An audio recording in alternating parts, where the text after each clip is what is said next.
Yo mes boys, j'espère que vous allez bien. Moi ça va super parce qu'aujourd'hui je suis en recharge. Donc Tom et moi on a mis un petit jour au parce que l'achat il passe super bien bougé cette semaine. Je vais vous faire un petit posing à la salle. On a une séance jambes aujourd'hui qui nous attend les mecs. Du coup aujourd'hui je vous dis jour au, on a envoyé 600 grammes de carbs. Du coup ça fait super plaisir. C'est tout simplement pour remonter un peu le moral, rebooster un peu le corps, voir un peu comment il réagit aussi, faire un peu du bien et repartir de plus belle du coup pour la semaine prochaine qui sera normalement la dernière semaine vraiment hardcore où là on va jouer avec l'eau, le sel, etc. Et on va vraiment décharger un peu tout ça. On va rendre le physique encore beaucoup plus beau. Donc voilà, on fait un petit jour pour pouvoir repartir semaine prochaine. Il fait extrêmement du bien. Là, je vais vous montrer ça, mais look at this man. Mec, look, crème de riz, les mecs, 140 grammes. Let's go. Non, je vous jure, c'est une dinguerie. Genre, ça fait trop longtemps, c'est avec du miel en plus, c'est une dinguerie. Enfin bref, je vais manger parce que ça me donne trop envie, j'ai trop faim. Et je vous récupère du coup à la salle pour vous présenter tout ça et voir du coup l'avancée du physique ensemble. Allez, ciao ciao, à plus les mecs. Ok les gars, on est arrivé à la salle du coup. On va aller taper notre meilleure séance. Parce qu'aujourd'hui, on a de l'énergie à revendre. Là, franchement, on a de l'énergie à revendre de ouf. On va taper un gros leg day. Ça va faire mal. J'ai du coup, leg day numéro 2, plus axé sur mes ischios. Donc, je commence avec leg curl assis. Ensuite, j'enchaîne avec du soulevé de terre romain. Donc, jambes tendues en lourd. Ensuite, je fais un dernier exo avec un leg curl couché à l'échec, que 2 ou 3 séries max pour vraiment venir me terminer. Ensuite, squat à la Smith ou à squat. Et ensuite, je termine par du leg extension et les mollets. Ok, donc le lundi, c'est plus typé quadri et je mets un exo adducteur parce que j'ai vraiment un point faible sur mes abducteurs, clairement. On va aller bosser ça l'année prochaine en prise de masse parce que les jambes, c'est un peu mon point faible. Je manque vraiment de maturité à ce point-là quand tu compares avec le reste. Mes épaules aussi, mes triceps, parce qu'en vrai, mes bras sont bons, mais je trouve que je manque de maturité niveau des triceps de ouf. En même temps, ça m'étonne pas, parce qu'avant, je faisais du power. Et bon, les exos principaux power, bah, c'est deadlift, squat, bench. Donc j'ai des bons pecs, j'ai un bon dos, j'ai les jambes. En vrai, apparemment, ça va, c'est juste que je manque de maturité, étant donné que, bah oui, c'est de la force, t'as des grosses jambes, mais c'est pas que tu fais de l'hypertrophie à fond ou des exos d'isolation qui vont plus venir taper un peu dans toutes les différentes fibres, tu vois. Genre, je pense sur mes séances jambes d'avant en power, je faisais mon squat et ensuite je faisais ouais, du leg extension, mais en 4 ou 5 séries et c'était fini, quoi, tu vois. Donc là, on va venir vraiment faire une année full body. Genre vraiment que du body avec nutrition, entraînement qui tourne carré. Et on va voir ce que ça donne. Mais en tout cas, là aujourd'hui, ça va être une sale séance. Je suis vraiment dans un bon mood. On va se mettre de la bonne musique. Quand je dis de la bonne musique, moi c'est de la sad. En ce moment, j'aime trop la sad. Genre un truc calme qui fait, tu sais, penser, un truc comme ça. Je sais pas. Moi, ça me met trop dedans. Je dis pas, il y a des entraînements, franchement, le hardstyle c'est incroyable. Mais il y a d'autres entraînements, j'aime bien les musiques genre calme, posées, où je suis focus à 3000%. J'aime trop. Aujourd'hui, ça va être ça le mood. On va y aller. On va aller déchirer ça. Et bah, je vous mets les extraits comme d'habitude. Où vous allez me voir bien souffrir. En plus, j'ai mis un gros pull. Je vais aller m'éclater, les gars. Bisous, bisous. À plus.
Yo mes boys, on est du coup le lendemain des vidéos que vous venez de voir.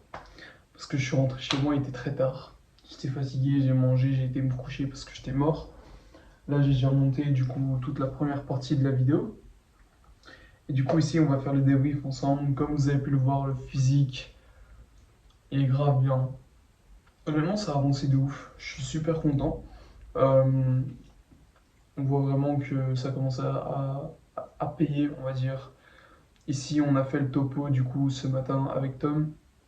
Donc ici, on part sur 3 jours au bas. Donc il faut savoir que j'ai 16 000 pas du cardio au matin et que je suis actuellement à 1100 calories avec 60 grammes de carbs ou 50.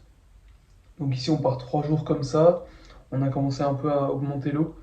Pour le moment, le sel, on laisse comme ça. Et semaine prochaine, on va vraiment aller décharger à fond, augmenter l'eau, augmenter le sel et aller décharger tout ce glycogène. Donc semaine prochaine va être la plus dure sûrement. On va passer en circuit training aussi pour aller vraiment vider les réserves de glyco. Donc ça va être chaud la semaine prochaine. Et ensuite on partira du coup dans 2 semaines pour la recharge. J'ai hâte de voir un peu ça, de voir le physique à son maximum. Et voilà le topo du coup pour la suite. Mais déjà là, je suis assez content. Ça paye, je suis très content. Maintenant, la seule chose pardon, que j'ai peur, c'est pour l'après. J'ai peur de faire des TCA parce qu'il faut savoir qu'en fait, il y a beaucoup de gens qui, après une grosse sèche comme ça, font beaucoup de TCA. Parce que là, par exemple, ça fait 3 mois, je pense, que je n'ai pas de cheat. Et quand je dis pas de cheat, c'est vraiment, j'ai pas touché à un seul truc de merde, tu vois. Donc j'ai peur de faire des TCA, on en a parlé déjà avec Tom. Donc j'espère que ça va aller, que je ne vais pas en faire. De toute façon, il y a beaucoup de gens qui pensent que c'est mental, mais il faut savoir que c'est au niveau des hormones, hein. Tu sais, quand t'es un temps privé, etc. Là, s'il me dit vas-y open bar, je sais que je vais aller me taper un sushi. De toute façon, j'aurai le droit sûrement à quand même un peu de cheat. Mais on va essayer de garder un cadre, tout simplement. À fixer quand même des calories à respecter. Et par exemple, au lieu de faire 2 ou 3 repas de la diète, remplacer par un cheat meal. Donc voilà, je vais vraiment essayer de me faire plaisir sans déborder. Parce qu'avant, j'avais vraiment tendance à genre manger pour manger, tu vois. Genre une pizza, même si j'avais assez, je pouvais enchaîner avec limite un tacos, quoi, tu vois. Genre juste parce que j'avais envie, j'avais décidé de tout déglinguer, tout simplement. Donc cette année, le but va vraiment être de manger pour se faire plaisir et pas pour manger. C'est-à-dire d'aller goûter de nouvelles choses, prendre plaisir à manger. Et je pense que ça va être le cas. On verra bien, vite. De toute façon, si je fais des TCA, etc., je vous en parlerai, c'est sûr. Je vais voir un peu avec Tom qu'est-ce que j'ai le droit, qu'est-ce que j'ai pas le droit, etc. Et on verra tout simplement. Ça, de toute façon, il y aura une série Bulk, clairement. Après mes vacances ici à Barcelone, on va entamer direct la série prise de masse Bulk où on va remonter progressivement. Je pense que je ferai une vidéo par semaine pour rester très qualitatif. Pas essayer de faire dans le quantitatif mais plus dans le qualitatif pour avoir vraiment des choses à raconter lors de ma vidéo parce qu'une vidéo tous les 2 jours c'est bien mais il y a beaucoup de choses qui se répètent, on n'a pas vraiment beaucoup de choses à raconter, etc. Essayer de trouver des thèmes de vidéos aussi, se déplacer là-bas ou faire des trucs un peu plus spécifiques. Donc si vous avez des idées, commentaires. D'ailleurs les gars, n'hésitez pas à venir sur Insta, vraiment c'est super important. Surtout que on a été démarché par une petite marque qui est une très bonne marque que j'apprécie fortement. Et donc Insta est très important. Ok, donc vous venez sur Insta en description les mecs. Et voilà, on va se laisser là-dessus. Dites-moi ce que vous pensez du physique, de la shape en commentaire, etc. Vous, si vous êtes en prise de masse, en sèche, comment ça se passe? Dites-le moi aussi les mecs, ça me ferait super plaisir. Et je réponds à tout le monde de toute façon comme d'habitude. Enfin bref les mecs, passez une excellente journée, un excellent week-end parce que cette vidéo sortira du coup vendredi. Je vais essayer de la faire pour ce soir parce que là on est vendredi du coup. Comme je vous ai dit, la première partie est montée. Donc j'essaierai de monter ça, là je vais aller à la salle, etc. Et Et j'essaierai de sortir ça, ou sinon ce sera samedi matin, tout simplement programmé pour samedi matin pour qu'il y ait plus de gens qui soient connectés à cette heure-là. Enfin bref les mecs, passez un excellent week-end, une excellente semaine, et nous on se retrouve du coup sûrement semaine prochaine, milieu de semaine, pour faire le récap un peu de comment se passe la Peak Week, hein, tout simplement. Et voilà les mecs, passez une bonne semaine, ciao ciao.